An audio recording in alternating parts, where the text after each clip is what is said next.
So I just want to share a theme, um, servant leadership. Okay, probably you would have heard so many sermons um, on this theme. Okay, so there are two reasons uh, for me to share this theme today with you all. Is number one, we are all children of God. Okay, especially the specific verse, it is written in the Colossians chapter 3, verse 12. It talks about us. Since God chose you to be the holy people he loves, you must clothe yourself with tender-hearted mercy, kindness, humility, gentleness, and patience. This is who we are in Christ. This is how we ought to live for Christ. Okay, when it comes to the servant leadership, the basic principle, underlying principle to demonstrate servant leadership is humility. Okay, that's the basic thing. And I don't know how many of us intentionally, demonstrate right from our heart being humble. Okay, so we hear so many styles, types of leadership in today's corporate world, right? So if any of you studied management, we were taught about 7 to 8 prominent leadership styles. But when I started working in the corporate, so all these leadership styles are not going to work for every situation to deal with any crisis situation. So every crisis situation to be dealt with a different style of leadership. But the servant leadership is universal leadership. It can be applied for every situation. It can be applied, to solve the very complex problems in our lives. Okay, so servant leadership is something, it's a paradox. It's something controversial. Because if you see the corporate world, you see different kind of leadership. You don't see the servant leadership prominently, isn't it? So if you exercise this servant leadership in the corporate world, it's really controversial. Okay? So why it is controversial, servant leadership? A servant and a leader, the world thinks that it cannot go together.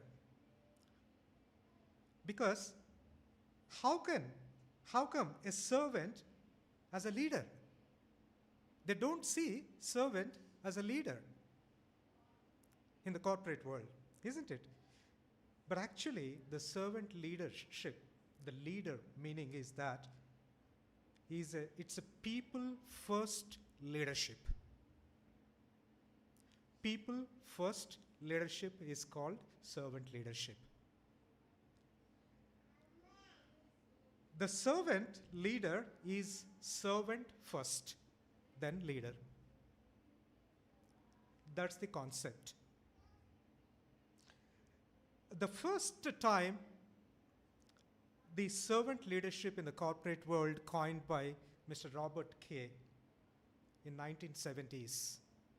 Since then, people started talking about this, not just in the Christian world, but in the corporate world too. So it has become very significant style of leadership in the corporate world. Now if you Google it, you will find so many courses or trainings to impart servant leadership skills. Okay? So the servant leadership in corporate world is people-first leadership. Because people are asset to any organization. isn't it? So, I would begin with three simple questions. You don't need to answer, but just reflect it. The first, if I have to ask you a question, what is your worldview about servanthood? What is your worldview about servanthood? Usually, the first thing that comes to our mind when we heard about servanthood is that it is relatively low-skilled people at the bottom of the flowchart. Servanthood means it's a low-skilled people job. Okay? We assume this is the worldview about servant leadership. We assume that if we serve, people will lower their view of us.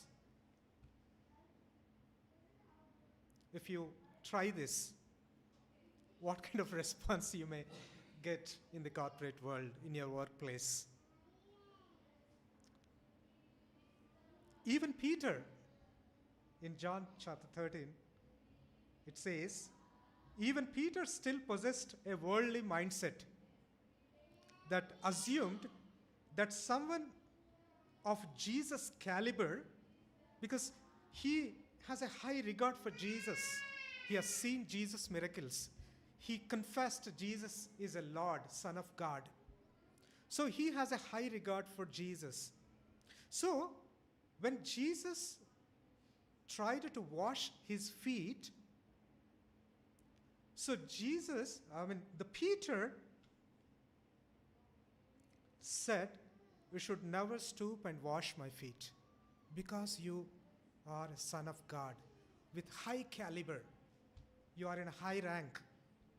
You shouldn't serve me." But we know in John chapter 13 what happened, what Jesus did to his disciples. Okay? So, servanthood is something not blue-collar job. Okay? Something leaders should inherit, this basic, essential quality before they lead people. The second question I would ask you, just reflect.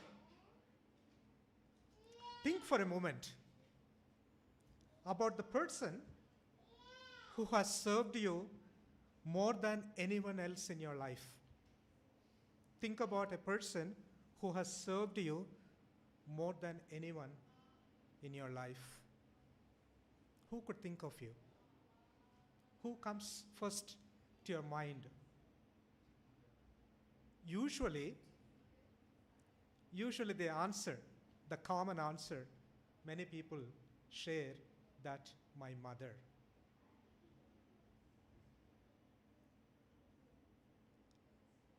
It's an automatic response. You don't need to think too much to answer this question.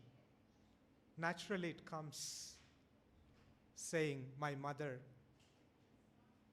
is the person who has served me unconditionally. Moms seems to be the greatest example of servanthood. They naturally serve the members of her family. It comes naturally. Okay? Question number 3 for reflection. Do you have a lower view of your mother because she serves you? Do you? Think about it. We don't. Or higher view. Serving other people has exactly the opposite effect on them for what we think it will. People are drawn toward those who serve them sacrificially. You try this principle, style of leadership. The more you care for people, the more you think of them you can really draw them to you. Just, you can recall your workplace culture. So, people are ready to die for you if they trust you, if they are really taken care by you. They'll do anything for you at the workplace. Service adds value to people. So, servanthood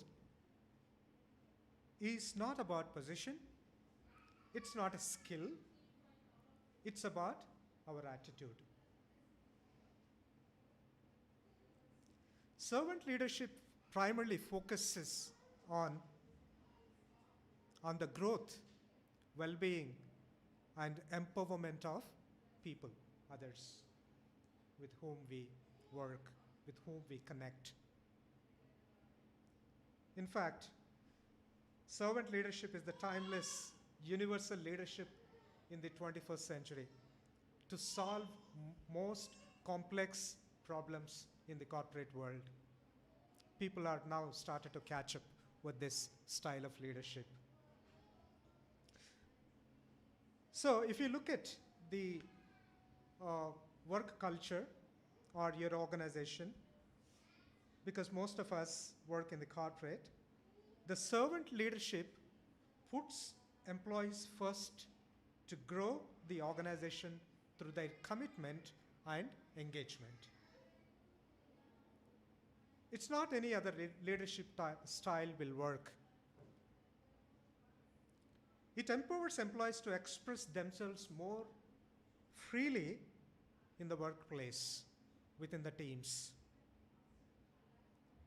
When implemented, this style of leadership correctly, properly, the servant leadership can help foster trust, accountability, growth, and inclusion in the workplace.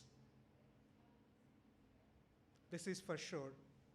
Servant leadership is a style that can help you build strong teams with members who are personally and professionally satisfied and who contribute high quality work that helps your organization succeed, your projects succeed. So there are these qualities that this author who coined the servant leadership very first time in the year 1970, he defined few traits, attributes, behaviors of a servant leader. This is his writings. Any servant leader should possess these qualities. Number one, person of character. He must be a person of character. He puts people first. He's a skilled communicator. He's a compassionate collaborator. Has foresight. He's a system thinker. He leads with moral authority. Authority, when we heard about authority, authority represents responsibility. Okay? So many of us misinterpret the word authority. So authority means responsibility. The more you get the authority, the more you grow in the hierarchy, the more responsibility you will have. Okay? It's not just to exercise the different other styles of leadership. It's you are more accountable and responsible as a leader. So most of us in the workplaces, there is always this confusion, how to balance, this servant leadership, how to balance this servant professionally and culturally, because now every organization is talking diversity, equity, and inclusion a lot, because the talent pool that comes with different backgrounds, cultures, language, isn't it? So they want to create an inclusive workplace for everyone. Okay? Everyone to be treated fairly. Okay? So, how to balance this servanthood leadership in terms of diversity? Servant leadership, we need to understand, it's not overachievement, it's about or servitude. We need to balance. Okay? So, in the corporate, I'll come to the, in the process, I'll come to the, what Bible talks about servant leadership. Okay? So, I'm just giving you the context, background, since all of us work in the corporate. Okay? How can we practically, demonstrate this servant leadership? So, we live in a performance-oriented cultures. Leaders achieve team goals and value individual successes. The organizational structures defines roles, tasks, coordination, while the cultures draw status from birth, age, gender, wealth, and family background. When you have to demonstrate servanthood leadership in the corporate, you need to balance professionally, culturally. So let us see how Jesus handled this, balanced this perfectly. Jesus was task-oriented. He said to the Father, I have brought you glory on earth, completing the work you have given to me to do. And later, Jesus declared that it is finished. He said it is finished on the cross. He has accomplished his task. Yet, he washed his disciples' feet because he knew that he had come from God and was returning to God. He knew his status. He knew who was. He was Son of God.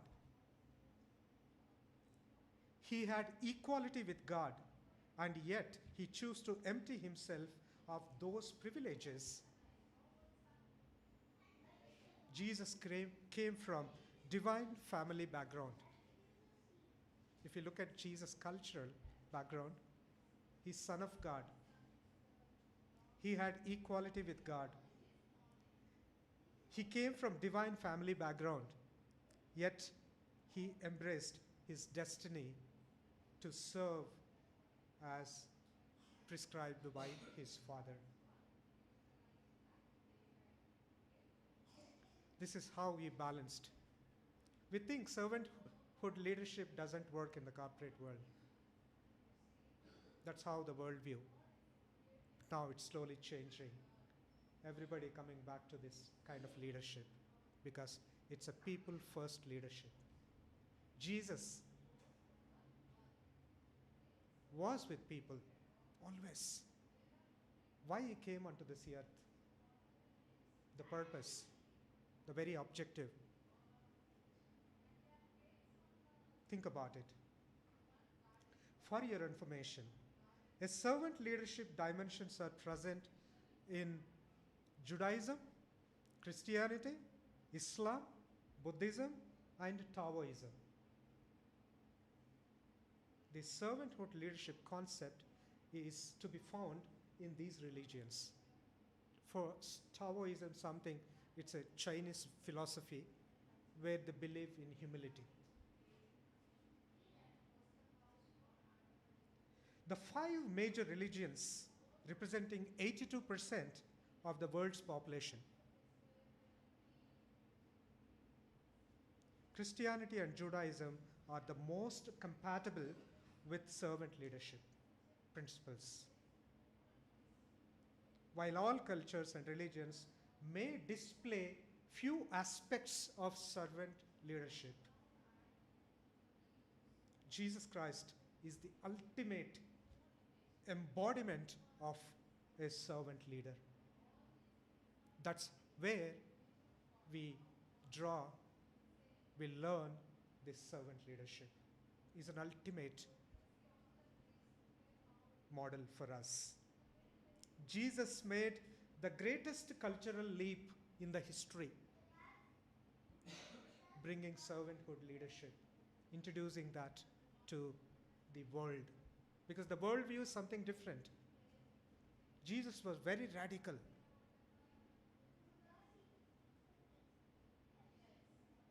Jesus, from heavenly divinity to earthly, he came from. He seamlessly integrated the compound leadership styles of a servant leader. Jesus was God in his essential eternal nature, and yet he took on the role of slave. Jesus served on earth as God, as a God slave, God-slave. That's how he taught us.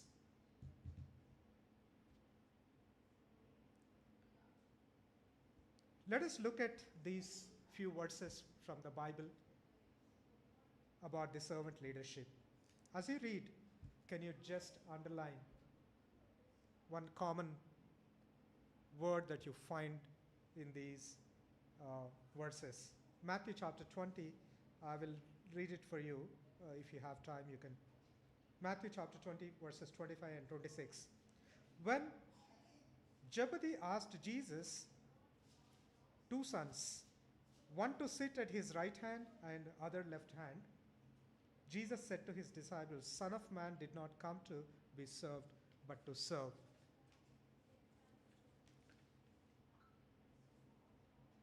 You know, Zebedee, when she requested Jesus about her two sons to sit, one at the right and one at the left. And Mark chapter 9, verse 35. While disciples argue who would be the greatest, anyone who wants to be first must be the very last and the servant of all. That is what Jesus answered to them when they were arguing with each other. Mark chapter 10, verses 43, 45. Jesus said, the greatest among should be the youngest. Okay? So there are two components in servant leadership that we have found. What are those two components? The first is that servant leader must be a servant first. And the second is the leadership comes. Servant defines the timeless, changeless style and attitude that must be present in our lives. Leadership defines the responsibility. We must make people. What is our command, greatest commission or command Jesus gave to his disciples before his ascension to heaven? To make disciples. To make disciples. How can we make disciples in our network? So this is Christ-like servant leadership really works well. If you serve people, people will be drawn to you. So the underlying principle is that being humble, humility. The more you grow in your rank professionally, the more you should become humble. That's the principle. Okay, it's about our attitude. I just want to quickly run through few important critical points for servant leaders, Christ-like servant leaders. We don't have time, but you can go back and read John chapter 3, verses 1 to 17. So we have drawn this principle from this passage. The first principle for Christ-like servant leaders, they are motivated by love. They are motivated by love. Verses 1 and 2, chapter 13. Jesus' love was undeserved, unending, unconditional, and unselfish. It was not the worthiness or the merits of the disciples that drove Jesus to serve them. He was not expressing any gratitude, but demonstrating his grace over disciples. Love made Jesus serve his disciples. Think about it. Jesus even washed the feet of Judas Iscariot, the man who would betray him and have him killed the very next day. Knew Judas, but he stooped down and he washed his Judas' feet as well. It was possible for him because of his love. That is his character. The second essential ingredient any Christ-like servant leaders is they possess a security. Servant leader always possess a security. Because in the corporate world, if you become a servant leader, then you think there is a threat that you may lose your powers. You may feel insecure. Because people may lower down about you. Okay? The servant leader possesses a security. So, in the corporate world, all the leadership that comes from their job titles, right? Ranks. But here, Jesus, he never, thought about that he was Son of God. Why should he wash the feet of disciples, being such an almighty God? Ranks, titles should not matter when we serve people. The third ingredient is Christ-like servant leader always initiates servant leadership. Jesus did not wait for somebody to wash Jesus' disciples' feet, because the moment they prepared a place for the Passover, as soon as they enter into the home, Jesus and disciples, this was the culture actually. When anybody sit before they take meal during Passover, they should first wash their feet outside at the entrance of the home and then step inside and then go and sit for the meal. So disciples, they forgot to arrange someone to wash the feet of people who are coming in for the Passover. Jesus understood, he initiated, he himself decided to wash the feet of disciples.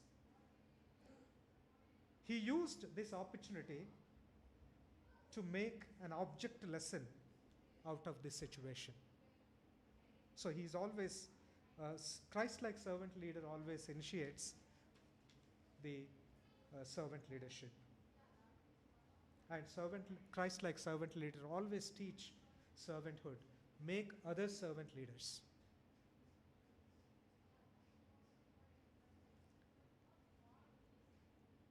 I'm just concluding. The bottom line to the application of servant leadership is that we don't emulate the example of the world. We don't follow the worldview. We follow example of Jesus, who came as a servant.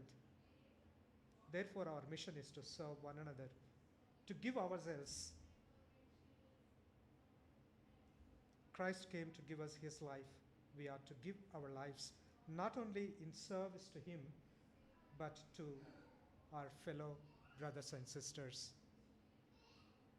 including those who are at work, church, family, fellowship, neighbors. In Philippians chapter 2, verse 3-5, it says like this: do nothing out of selfish ambition or vain conceit, but in humility consider others better than yourselves. If we have this kind of attitude, so this is the basic foundation. The humility is the basic foundation for us to demonstrate servanthood leadership. I want to give you some action plan. Maybe you can try in your workplaces. These are questions actually. So you can think of those questions and try those at the workplace to demonstrate servant leadership. The first is, think about it, reflect, because most of you are team leads, project managers, leading people. Think about this. Do those under you feel valued and esteemed? Think about it. Maybe this is not a parameters for the performance management system or whatever the system you have to evaluate the performance of your team members, but basic questions whether you are able to demonstrate servanthood leadership. Do those under you feel valued and esteemed? Are their contributions recognized and appreciated? Second, are you using people to accomplish your goals or working together to accomplish common goals? Are you working hard to get promotion, to get increment, your increment? Third, are you serving your team or are you serving your team or are you trying to impress your superiors or protecting your position? This is a checklist. The next, are you willing to do whatever needs to be done regardless of your position or platform God has given to you? Next question. Are more people becoming servant leaders as a result of your servant leadership? Or are you developing those under you just to follow you, to say yes to everything? The last question. Are the team reaching their full potential under your leadership? Are they learning? Are they serving? Are they growing? Are you building leaders or followers who could replace you tomorrow when you leave that position? So these are the practical questions that we should ask ourselves at the workplace or in the church context. The basic underlying principle for the servant leadership is humility. Think of others higher than yourself. Simple. If you look at Coursera, Udemy, and all these learning platforms, there are many courses you find on servant leadership. Even Harvard University also offering online course on servant leadership. If you look at the content, it's very complex, but it's very simple. Jesus made it very simple. Be humble. Humility is the mark of children of God. That's where this servanthood flows. Very simple. We don't need any content for that. Okay? So, may God give us His grace to all of us, His wisdom to all of us, to practice this servant leadership. To begin with, in a small way, but definitely if we have right thing to do, if we decide right thing to do, according to His will, God will make it possible through us in our workplaces.